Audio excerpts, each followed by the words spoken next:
Before time began, there was the cube. We know not where it comes from, only that it holds the power to create worlds and fill them with life. That is how our race was born. For a time we lived in harmony, but like all great power, some wanted it for good, others for evil. And so began the war. And just when all hope seemed lost, message of a new discovery. Avi Lipkin is here from Israel, and he's brought his brand new book. It's called Return to Mecca. And the title of this book, Return to Mecca, what could that possibly mean? And on the cover is a picture of a black cube. That's where the story starts. Avi, let's start right there. Yes. I believe that the Bible is a GPS. I believe that the Bible took place, a lot of it took place in Arabia. Actually, in most churches, Christians say to me, we know that Mount Sinai, the real Mount Sinai, is not in the Sinai Peninsula, but rather in northwest Saudi Arabia. It's called Jebel al-Lawz. I am the first Jew in the Jewish world who's coming to the rabbis and saying, the Torah is a GPS. Jethro, the high priest of Midian, I believe was the high priest of the Kaaba, the black stone, which is today in Mecca. There was no Mecca, it was just a black stone in those days. Our father's Jethro. He's Sheik of Midian. Moses was the son-in-law of Jethro. Moses was the understudy of Jethro for 40 years. And when Moses went to take the children of Israel out of slavery, he gave them the phylacteries, which they are to put on their forehead and on their left arm, as a sign from God that we are leaving the pyramid system of slavery in Egypt, and we're going to the cube system of freedom in Arabia. And it must be remembered that there was no Judaism in those days, there was no Christianity, there was no Islam. All people, including the Israelite slaves, were pagans. And of course the golden calf, basically the children of Israel reverted to the gods that they had known in Egypt when Moses delayed coming back. So the purpose of this book is to show where exactly we were, and that 38 years at least of the Exodus was in Arabia. Moses, Aaron, Jethro were at the Kaaba, which is today Mecca. And when God says in Deuteronomy 11 that the borders of Israel will include the desert to the south, that desert is Arabia. Jethro was a cousin because Jethro's descended from Midian. Midian was one of the brothers of Isaac. So you have Ishmael, son of Hagar, and then you have the children of Keturah. So Midian is one of the children of Keturah. And from Midian, you go down to the next generation, which is Reuel or Raguel. And one of the names of Jethro in the Bible is Reuel. So he was probably, in the Middle East, many times people are named after grandfathers and great-grandfathers. You have come far. From Egypt. Across the desert, on foot. He who has no name surely guided your steps. No name? You Bedouins know the God of Abraham? Abraham is the father of many nations. We are the children of Ishmael, his firstborn. We are the obedient of God. I will dwell in this land. So Moses, when he had to flee Egypt after he killed the taskmaster who was beating the Jewish slave, the Israelite slave, he knew where he was going. He knew the geography. He was almost Pharaoh, so he had to know the geography. So he took the Israelites through the desert to what is today Nuweiba, on the eastern shore of the Red Sea of Sinai. That is where they crossed. And by the way, there's no archaeological proof at all of an exodus in the Sinai Peninsula. But there is tons of archaeological proof in the Arabian Peninsula. In the New Testament, chapter 4, verse 25 of Galatians, it says, that Mount Sinai and Hagar, which are in Arabia.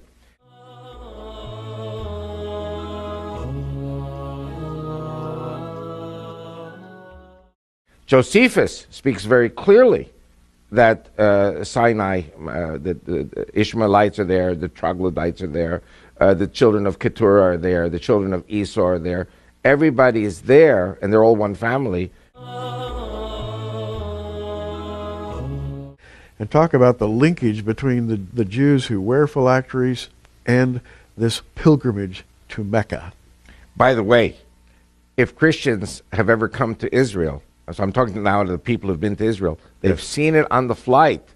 Yes. Because when people are still snoozing and the sun comes up as the plane is approaching Israel, you see the Orthodox Jewish men go to the back of the plane and they pray, and they put on the phylacteries. And this is a tradition that goes back 3,500 years. By the way, very important, and I learned this in the Jewish Theological Seminary, we studied the New Testament. Matthew 23, verse 5. Jesus is criticizing the Pharisees, and he says, for all their works they do to be seen of men. They make broad their phylacteries, and they enlarge the hems of their garments, or the tzitzit on their prayer shawls. And it's interesting indeed that today there are three types of phylactery. You have the size A, the size B, and the size C. And so what Jesus was saying was, he wasn't saying don't put on the phylacteries, which I'm sure Jesus did. What he was saying was that if you have the $200 phylactery, and you have the $400 phylactery, and you have the $600 phylactery, which is humongous, don't spend your money on $600 phylactery, spend it on the $200, and give the $400 to charity to feed the poor. So, but it's something, it's in Matthew 23, verse 5. So we know that Jewish men in those days wore this. We know that in the Greek Orthodox Christian tradition, there are priests who put on phylacteries. It's a slightly different Greek phylactery, but it all commemorates exactly the same thing. So the phylacteries have a very important meaning for Christians as well. So my question, and I'll ask it for everybody who's watching, why in the world would you put on, strap a little wooden box with scriptures from Deuteronomy on the inside and attach that to your left arm and to your forehead? Why would you do that, and why would it be cube shaped? Perfectly cube shaped. And so the contention in my book is that when Moses came to Pharaoh, and remember, Pharaoh was God. Pharaoh was God in Egypt to the Egyptian people. He created the Nile, and he created this, and he created that. فقال أنا ربكم الأعلى. And who's Moses? Moses is a guy who stutters. It's very hard to talk. And God says, give the people a sign. And the phylacteries were the sign. He gave Pharaoh the signs. You remember his rod became a crocodile or serpent, ate the other crocodiles. Right. And the leprosy in the chest. These are all signs. And then later the 10 plagues. And Moses gave signs to the elders of Israel. And Moses gave signs to the people. You're talking about primitive pagan people who were shepherds. And they're saying to Moses, well, why should we listen to you? You know, and so this phylactery has 4 pouches, 4 parchments. The first 2 are Exodus 13. Then you have Deuteronomy 6 and Deuteronomy 11.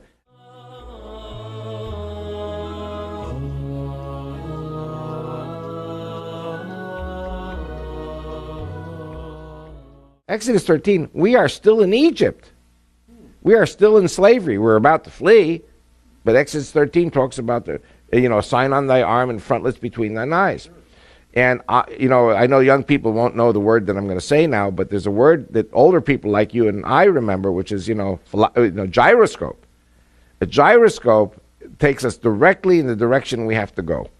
And Moses is leading the children of Israel out of the pyramid triangular system to the cubic square system of freedom in the desert. And again, Moses says to Pharaoh, let my people go so that they may circle me in the desert. The other 5 times, let my people go so that they may serve the Lord in the desert. But the first one is they should go around in circles. Now, Hajj is a pilgrim to Mecca. Hag is the Egyptian pronunciation. Hag in Hebrew means a holiday or going around in circles.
Hag in Hebrew means a holiday or going around in circles, or going around in circles.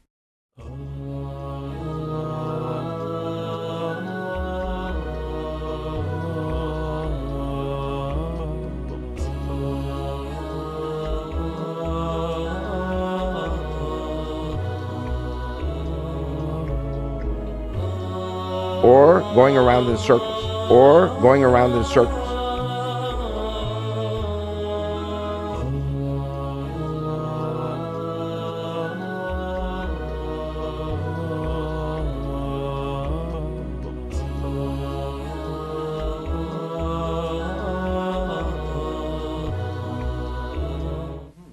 And so the first meaning really meant, let my people go so that they may sacrifice to the Lord at the Kaaba in Mecca, which there was no Mecca at the time, which is the black stone. Jethro was the high priest. Moses was the understudy of the high priest. And so he knew why, spiritually, he was taking the children of Israel out of slavery from the pyramid system to the square system to Jethro. Then, of course, as you know, God finally says, no, you're not going to turn right, you're going to turn left. Instead of going to Mecca and Medina, we turn to the Mount Sinai, Mount Horeb, which, as you said very correctly, is within sight of Eilat and Aqaba and the Red Sea.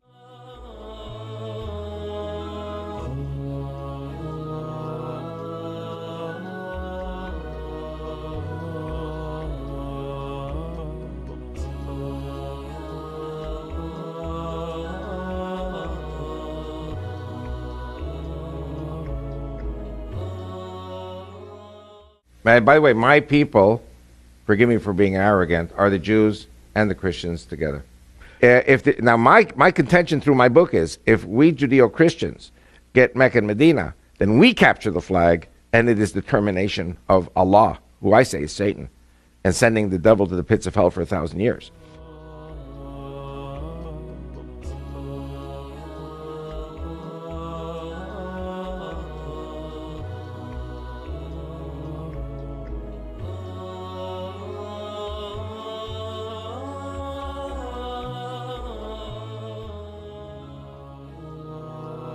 No, Moses.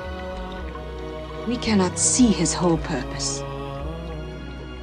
Even Ishmael did not know that God drove him into the desert to be the father of a nation. Did the little boy die in the desert, my father? No. God brought Ishmael and his mother Hagar into a good land. The same God who lived on the mountain? It may be, my son. Moses, Aaron, Jethro were at the Kaaba, which is today Mecca. قال إني أريد أن أنكحك إحدى ابنتي هاتين على أن تأجرني 8 حجج فإن أتممت 10 فمن عندك وما أريد أن أشق عليك ستجدني إن شاء الله من الصالحين